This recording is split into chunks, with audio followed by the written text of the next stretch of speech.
আফগানিস্তানের ঘোষণা তারা পাকিস্তান দখল করে নিবে এবং পিটিপি পাকিস্তান তালেবান বাহিনীর প্রধান পাকিস্তানের সেনা প্রধানরে হুঙ্কার দিচ্ছে যে ক্ষমতা থাকলে সামনে আয়, মোকাবেলা কর আমাদের।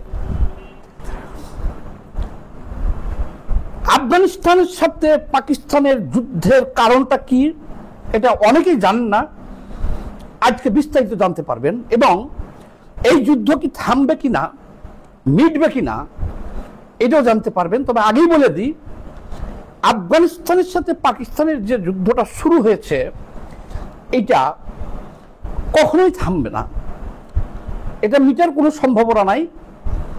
আস্তে আস্তে এই যুদ্ধটা ইরান ইরাকের মতো ভাতৃঘাতী যুদ্ধে পরিণত হবে। আচ্ছা, কেন হবে এবার শুনেন।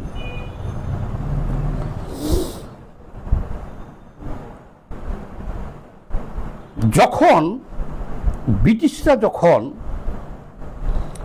এই পাকিস্তান আর আফগানিস্তান যখন ভাগ করে দিয়ে যায়, অর্থাৎ এই ভারতবর্ষটা যখন ভাগ হয়, তখন দেখেন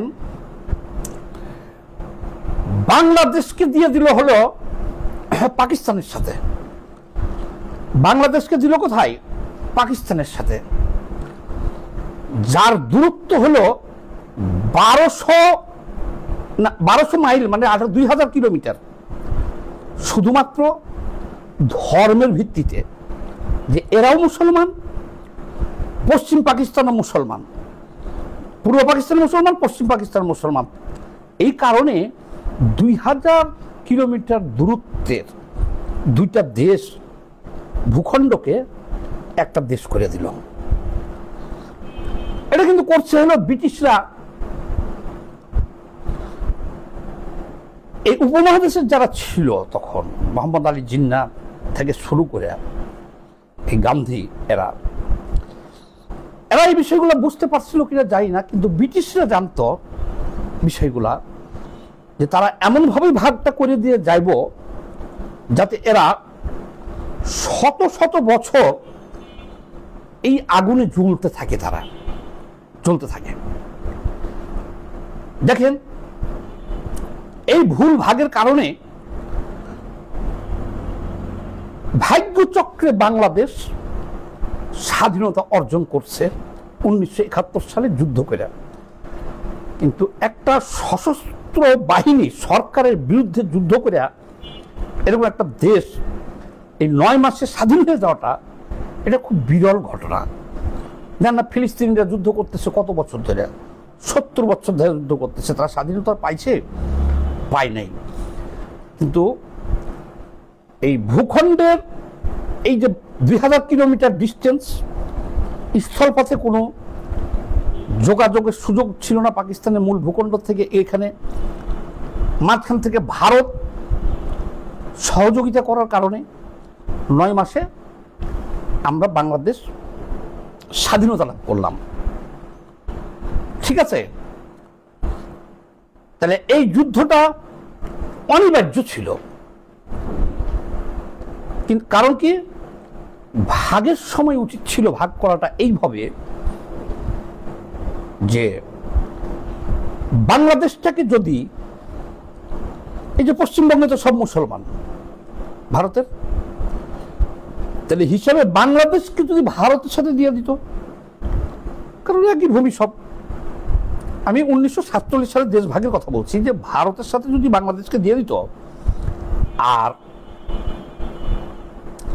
পাকিস্তানের সাথে যদি কাশ্মীর দিয়ে দিত, তাহলে কিন্তু ভারত পাকিস্তানের যুদ্ধ থাকতো না, আর এই বাংলাদেশের এই পূর্ব পাকিস্তান পশ্চিম পাকিস্তানের যুদ্ধ থাকতো না। কেন বলতেছি দেখেন, এই যে বাংলাদেশটাকে এইরকম ভাবে 2000 কিলোমিটারের একটা দেশ বানাইলো, তার পরিণতিতে আমরা এখন স্বাধীন দেশ। এখানেও দেখেন অনেক সমস্যা আছে। এই যে ভারতের সাথে আমাদের যে সীমানাটা এত এত বিশাল বিশাল সীমানা ভাগ করে দিচ্ছে, এখানে অনেক ধরনের মানবিকতা লঙ্ঘন হয়েছে, মানবাধিকার লঙ্ঘন হয়েছে, অনেক সমস্যা হয়েছে। কি সমস্যা হয়েছে জানেন? যখন আপনি কাঁটাতারের বেড়া দিয়ে ঘিরে দিলেন, যখন আপনি চিহ্ন দিয়ে দিলেন যে এটা হলো ভারত আর এটা হলো বাংলাদেশ, তখন এই যে ভারতের সীমান্ত এলাকাগুলো সব বাংলাদেশের সীমান্ত এলাকা, ভারতের সীমান্ত এলাকা, এইদিকে গেলে দেখবেন একই পরিবারের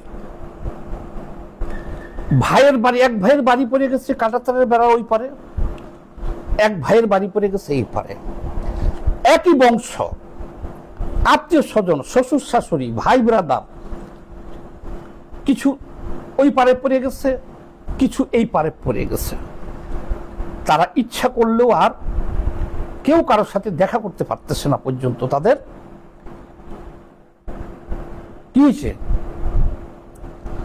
পুরা সীমান্ত এলাকাটা দেখবেন ভারতের সাথে যেখানে আমাদের সীমানা আছে, সীমানা সবখানে দেখবেন এই সমস্যাটা প্রকট। তাদের বাংলাদেশের এই সীমান্ত বরাবর যারা বসবাস করতেছে, এদের অনেক আত্মীয় স্বজন, ভাই ব্রাদার, বললাম না, বাপ ওই পারে পড়ে গেছে, ভাই ওই পারে পড়ে গেছে।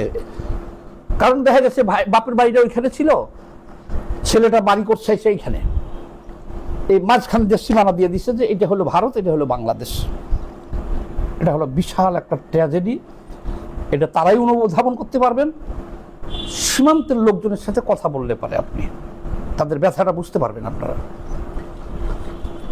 এই একটা সমস্যা কিন্তু শত বছর হাজার বছরে মিটবে কিনা জানি না। এই যে ভারতের কাজে এই ভাগটা করা উচিত ছিল। এটা কিসের ভিত্তিতে এই সীমানাটা করছে ভারতের সাথে বাংলাদেশের? এটা তো সীমানা হয় না, এই বিস্তীর্ণ অঞ্চলটা এটা বাংলাদেশ হয়, এটা বাংলাদেশের ভূমি হয়, বাংলাদেশ হয়, অথবা তখন ভাগের সময় ওই যে বললাম কাশ্মীর দিয়ে পাকিস্তান আর এটা সহ ভারত, এই ভাগ হলে পরেও যুদ্ধ বিগ্রহ হইতো না। আর আপনারা যেটা মনে করতেছেন সেটা না, আরো শত বছর হাজার বছরে এই সমস্যা মিটবে না। যে ভারত সীমান্তের যে সমস্যাগুলো টোটাল সীমান্তে আমাদের আছে, প্রজন্মের পর প্রজন্ম এটা থেকে যাবে। কারণ ইচ্ছা করলেই ভারতের ভূমি বিক্রি করে ওরা বাংলাদেশে আসতে পারতেছে না।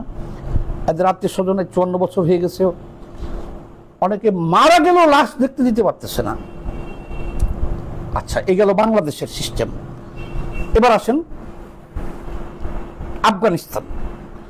কেন আফগানিস্তানের সাথে পাকিস্তানের যুদ্ধ শুরু হয়েছে?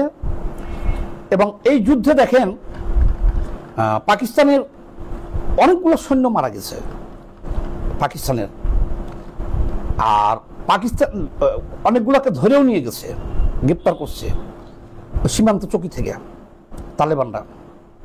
আর পাকিস্তান আবার পাল্টা বিমান হামলা চালিয়েছে কাবুলে। চিন্তা করে দিলে একটা দেশের রাজধানীতে যে তারা বিমান হামলা চালিয়েছে, তাহলে একটা দেশের স্বাধীনতা সার্বভৌমত্বের উপরে একেবারে ডাইরেক্ট হামলা কেন করছে? আচ্ছা, তাহলে প্রথম সমস্যাটা শুনেন। প্রথম সমস্যা হলো পাকিস্তানের সাথে আফগানিস্তানের 2600 কিলোমিটার সীমানা আছে। 2600 কিলোমিটার সীমান্ত আছে। এই একটা হাতের আঙ্গুল দিয়ে ভাগ করে দিয়ে চলে গেছিল ব্রিটিশরা, যে এখান থেকে হলো আফগানিস্তান আর এখান থেকে হলো পাকিস্তান। সেই সীমানা এখন পর্যন্ত তালেবানরা মাইনে নেয় নাই, ওই পুরো সীমানা কিন্তু মেনেও নেয় নাই। আর তালেবান যেহেতু 20 বছর ধরে যুদ্ধেই ছিল, এত বছর যুদ্ধেই আছে, এই জন্য এইদিকে নজর দিতে পারে নাই তারা। কিন্তু তারা কিন্তু এই সীমানা মানে নেয় নাই। এক, আর যখন এই সীমানাটা ভাগ করছিল পাকিস্তান আর হলো আফগানিস্তানের সীমানা, তখন খাইবার প্রদেশ যে আছে এদেরকে বলা হয় পশতুন বা পাঠান। এই পাঠান সম্প্রদায়ের পশতুন যারা, তাদের অর্ধেক পড়ে যায় ফলে পাকিস্তানের ভিতরে।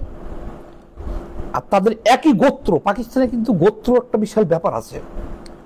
বাংলাদেশে যেমন চাকমা, মারমা, এটা সেটা, কুকি, চীন আছে, পাকিস্তানে কিন্তু পাহাড়ি গোত্র সম্প্রদায় এগুলো আলাদা। মুসলমানই সব, কিন্তু তারপরেও যেমন পশতুন, ওরা হলো পশতুন, খাইবার প্রদেশ। এই পশতুন জাতির প্রায় যখন ভাগ করে 60% পাকিস্তানে থাকে, আর 40% চলে যায় হলো আফগানিস্তানের সাথে চলে গেছে। তো এত বছর এই পশতুনরা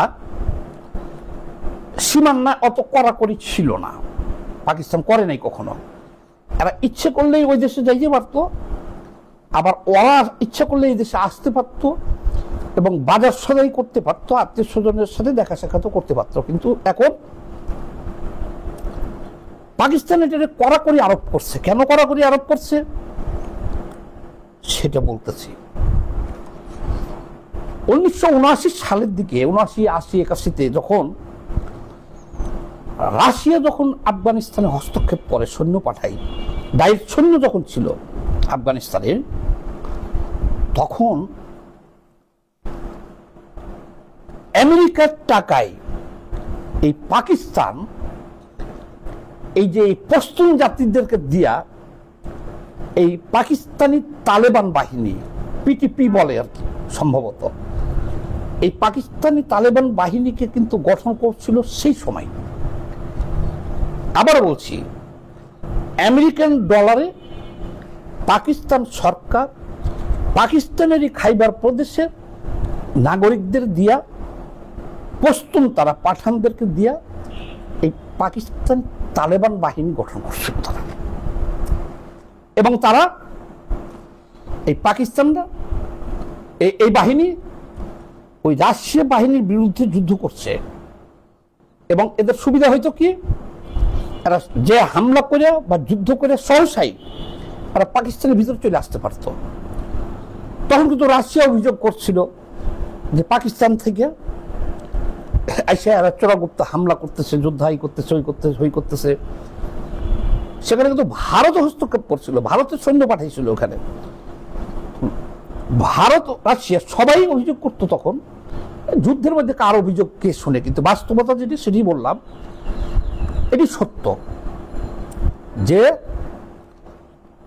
রাশিয়া তখন তো একটা পক্ষ ছিল ভারত আর হলো রাশিয়া, আর একটা পক্ষ ছিল আমেরিকা। আর আমেরিকাকে সর্বতভাবে সহযোগিতা করছে পাকিস্তান। তাহলে আমেরিকার ডলারে এইখানে এই বাহিনীটা যুদ্ধ করছে। যাই হোক, সপ্তাহে বলা যাবে না, আর একটা ভিডিও করব। তখন সেই যুদ্ধ ধরেন শেষ হয়ে গেল, রাশিয়া ফিরে গেল, ভারত ফিরে গেল। যাক, তারপরে আমেরিকা সরাসরি দখল করলো পাকিস্তান। ওই তালেবানরা একবার ক্ষমতা আগে হারাইলো, তারপরে ওই যে হামিদ কারজাইকে বসাইলো। এর আগে আফগান প্রেসিডেন্ট নজিবুল্লাহ ছিল, তাকে তো ফাঁসিতে ঝুলিয়ে দিল। মানে এই 2-3 বার লাস্টে ক্ষমতায় আবার আসলো তালেবানরা। এই যে জো বাইডেন ক্ষমতায় আসার পরে যখন তারা আফগানিস্তান ছেড়ে চলে গেল, স্বেচ্ছায় আফগানিস্তান ছেড়ে চলে যাওয়ার পরে এই তালেবান এখন আর কোনো যুদ্ধ বিগ্রহ নাই। তারা স্থিরভাবে টোটাল এই 4-5 বছর ধরে, 3-4 বছর ধরে তারা দেশটা পরিচালনা করতেছে। তারা ঘুরে দাঁড়াইছে। এখন দেশটা যখন পরিচালনা করতেছে, তাদের কোনো যুদ্ধ বিগ্রহ কারোর সাথে নাই, তারা স্থির। এখন তারা তাদের সীমান্তে নজর দিচ্ছে। এই যে 2600 কিলোমিটার সীমানা, যেটা তারা মানে না। আর ইতিমধ্যে হয়েছে কি, ওই যে পাকিস্তান সৃষ্টি করছে তালেবান বাহিনী 79-তে, সেটা তো ফুলে ফাইপা অনেক বড় হয়েছে। এদেরকে ব্যবহার করা হয় ভারতের বিরুদ্ধে, কাশ্মীরে জঙ্গি হামলা বা এই হামলা ওই হামলার জন্য ভারতের বিরুদ্ধে ব্যবহার করা হয়। কিন্তু এখন পশতুন ভাই ভাই, পাকিস্তানিদের রক্ষা নেই, এই স্লোগানে এই যুদ্ধটা শুরু হয়েছে। কারণ আফগানিস্তানের সুযোগটা এখন নিয়ে নিচ্ছে কি, এই পশতুন এই পাঠান মানে 50-50 তো ওই পারে আছেই, আর এই 50% এই পারে আছে। এরা এখন পশতুন বলতে কি ওই যে পিটিপি তালেবান আর কি, এই তালেবান যোদ্ধাটা ওই খাইবার প্রদেশে এই পশতুনদের মধ্যে থেকে এরা এখন এতই শক্তিশালী হয়েছে যারা পাকিস্তান সেনাবাহিনীকে হত্যা করতেছে, 15 জন 20 জন 30 জন, আবার অনেকে ধরে নিয়ে গেছে। তাহলে পিটিপি এরা আর্মিতে হামলা করতেছে, তাহলে এরা তো হলো পাকিস্তানের নাগরিক খাইবার প্রদেশের, তাহলে ওই আফগানিস্তানে তালেবানদের উপরে পাকিস্তান হামলা চালালো কেন, বিমান হামলা চালাচ্ছে কেন? এখন পাকিস্তান বলতেছে তালেবানদের যে শোনো, তোমাদের দেশের ভিতরে ট্রেনিং হচ্ছে, অস্ত্রশস্ত্র তোমরা দিচ্ছ, ট্রেনিং দিচ্ছ এই তালেবানদের, এবং ওরা এসে আমাদের সেনাবাহিনীর উপর হামলা করতেছে, এখানে যত ধরনের লড়াই করতেছে, এবং আবার দিন শেষে ফিরে যাচ্ছে। তারা ওই সীমান্তে পাকিস্তানের নিয়ন্ত্রণ তেমন নাই, অনায়াসেই তারা হামলা করতেছে, আর্মির উপর যুদ্ধ করতেছে, যাই করতেছে, আবার ফিরে যেতেছে আফগানিস্তানে। এটা হলো পাকিস্তানের অভিযোগ। তাহলে ব্যাপারটা কেমন হলো যে তালেবান বাহিনীকে সৃষ্টি করলো পাকিস্তান, এখন এদেরকে ব্যবহার করা হয়েছে ভারতের বিরুদ্ধে, আফগানিস্তানের বিরুদ্ধে এক সময়, কিন্তু এখন দুইটা সমস্যা হয়ে গেছে। এখন পশতুন ভাই ভাই হয়ে গেছে, কারণ এই পশতুনরা স্বাধীনতা চাচ্ছে, তারা তাদের মতন করে থাকতে চাচ্ছে, বাংলাদেশের মতন তারা স্বাধীনতা চাচ্ছে। আর এখানে সহযোগিতা করতেছে কে? তালেবানরা। আফগানিস্তান কেন সহযোগিতা করতেছে? সহযোগিতা করতেছে ওই যে 2600 কিলোমিটার সীমান্ত তারা মানে না, তারা বলতেছে যে খাইবার পশতুন সহ বিস্তীর্ণ অঞ্চল, এটা হলো ওদের ওই সীমান্তটা মীমাংসা হয় নাই, যে এটা হলো আমাদের, দাবি করতেছে ওরা। তাহলে এখন তালেবানরা চাইতেছে যে এই পাকিস্তানি তালেবানদের দিয়া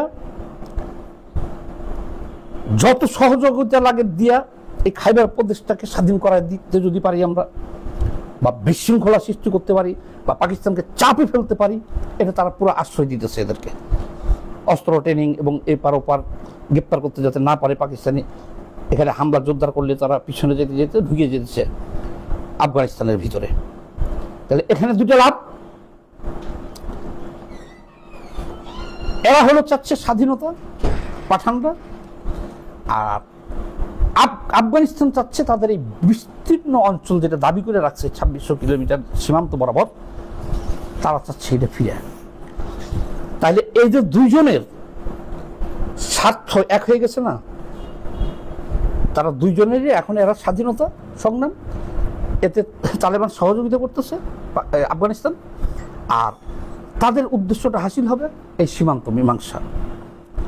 তাহলে এই যুদ্ধ এখন বন্ধ আছে, কয়েকদিনের জন্য স্থগিত আছে, কিন্তু এই যুদ্ধ কখনোই থামবে না। আফগানিস্তানের সাথে এই যুদ্ধ কখনোই থাকবে না, কারণ হলো এখন আবার এই মুহূর্তে দেখছেন কয়েকদিন আগে তালেবান পররাষ্ট্রমন্ত্রী ভারত গেছে, দেওবন্দ গেছে, সে দেওবন্দে লেখাপড়া করছে, দেওবন্দে লেখাপড়াও করছে।